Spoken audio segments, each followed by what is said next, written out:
شروع اللہ کے نام سے جو بڑا مہربان اور نہایت رحم والا ہے۔ امام علی کا خطبہ نمبر 159۔ حمد و صفات باری تعالیٰ۔ اسی خطبے کا ایک اور جز۔ بندہ اپنے گمان میں یہ دعویٰ کرتا ہے کہ وہ رحمت خدا کا امیدوار ہے، لیکن باخدا وہ جھوٹا ہے۔ یہ کیوں کر ہو سکتا ہے کہ جو رحمت کا امیدوار ہو اس کے عمل میں یہ جذبہ نظر ہی نہ آئے؟ کیونکہ ہر امیدوار کے کردار میں امید کی جھلک نظر آ جاتی ہے، سوائے اس امید کے جو اللہ سے کی جائے، کیونکہ اس میں کھوٹ ہوتی ہے۔ ہر خوف و ہراس صاف نظر آ جاتا ہے، مگر اللہ سے خوف کمزور ہی رہتا ہے۔ وہ کسی اہم ترین بات میں خدا کے فضل کا امیدوار ہوتا ہے اور جھوٹی باتوں میں بندوں سے توقع رکھتا ہے۔ پھر بھی جو رویہ بندوں سے اختیار کرتا ہے وہ خدا سے نہیں اختیار کرتا۔ آخر کیا بات ہے کہ خدا کے لیے اتنا بھی نہیں کیا جاتا جتنا بندوں کے لیے کیا جاتا ہے؟ کیا تم نے کبھی سوچا کہ تم ان امیدوں کے دعووں میں جھوٹے تو نہیں ہو، یا تم اس کی ذات کو امید کا محل ہی نہیں سمجھتے؟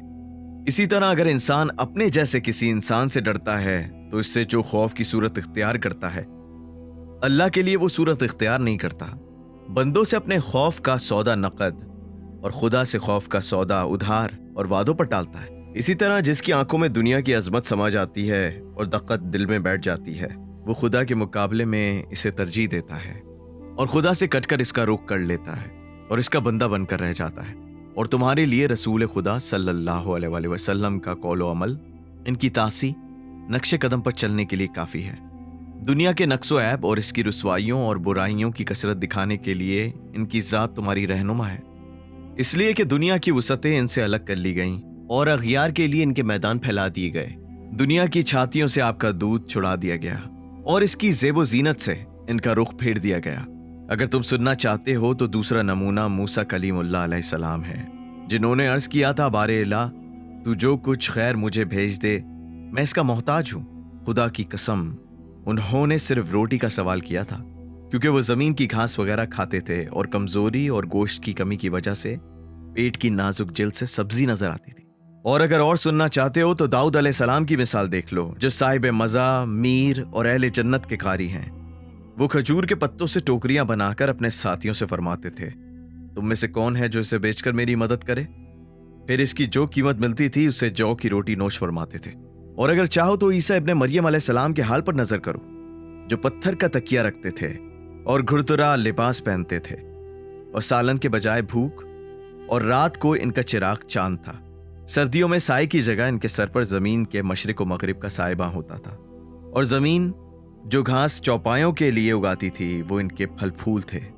نہ ان کی بیوی تھی کہ دنیا کے جھگڑوں میں مبتلا کرتی، اور نہ ان کی اولاد تھی کہ اس کی فکر میں رنج و غم کا سامنا ہوتا۔ نہ انہیں طمع دنیا تھی کہ رسوا کرتی۔ ان کی سواری ان کے دونوں پیر اور ان کے خادم ان کے اعضا تھے۔ بس اپنے طیب و طاہر نبی صلی اللہ علیہ وآلہ وسلم کے نقش قدم پر چلو، کیونکہ ان کی ذات پیروی کرنے والوں کے لیے نمونہ اور صبر کرنے والوں کے لیے تسلی کا ذریعہ ہے۔ خدا کو سب سے زیادہ وہ بندہ محبوب ہے جو اس کے نبی کی تاسی کرے اور ان کے نقش قدم پر چلے، جنہوں نے دنیا کا ذائقہ بقدر ضرورت چکھا اور کبھی اسے نظر بھر کر نہیں دیکھا۔ دنیا میں سب سے زیادہ ان کا پیٹ پیٹ سے ملا رہتا تھا اور خالی پیٹ دن گزارنے والے تھے۔ ان کے سامنے دنیا پیش کی گئی، انہوں نے اسے قبول کرنے سے انکار کر دیا۔ جب انہوں نے جان لیا کہ خدا نے ایک شے کو برا سمجھا ہے تو انہوں نے بھی برا سمجھا۔ جب اس نے ایک شے کو حقیر سمجھا ہے تو انہوں نے بھی حقیر سمجھا۔ جب انہوں نے اسے چھوٹا سمجھا تو انہوں نے بھی اسے چھوٹا سمجھا۔ اگر ہم میں یہی ایک بات ہو کہ جسے خدا اور اس کا رسول برا قرار دیں اور ہم اس سے محبت کرنے لگیں، اور جسے وہ حقیر قرار دیں ہم اسے بڑا سمجھنے لگیں، تو خدا کی نافرمانی اور اس کے حکم سے سرتابی کے لیے یہ کیا کم جرم ہے؟ حالانکہ رسول خدا صلی اللہ علیہ وآلہ وسلم زمین پر بیٹھ کر کھانا نوش فرماتے اور غلاموں کی طرح بیٹھتے تھے، اپنے ہاتھ سے جوتے کی مرمت کرتے اور خود اپنے کپڑوں میں پیوند لگایا کرتے تھے، گدھے کی برہنہ پیٹھ پر سوار ہوتے اور اپنے پیچھے کسی کو بٹھا لیا کرتے تھے۔ آپ کے گھر کے دروازے پر ایک مرتبہ ایسا پردہ پڑا تھا جس میں تصویریں تھیں۔ آپ نے ازواج میں سے کسی ایک زوجہ سے فرمایا، اے فلانا، اسے میرے سامنے سے ہٹا دو۔ جب میری نظریں پڑتی ہیں تو دنیا اور اس کے نقش و نگار یاد آ جاتے ہیں۔ آپ نے دنیا سے اپنا دل موڑ لیا، آپ کے نفس نے اسے کبھی یاد نہیں کیا۔ چاہتے تھے کہ اس کی سجاوٹ آنکھوں سے اوجھل رہے تاکہ نہ کبھی اس سے اچھے لباس بنائیں اور نہ اسے قیام گاہ قرار دیں اور نہ یہاں ٹھہرنے کی امید رکھیں۔ اس لیے انہوں نے اس کا خیال نفس سے نکال دیا اور دل سے نکال کر پھینک دیا اور نگاہوں سے پوشیدہ رکھا۔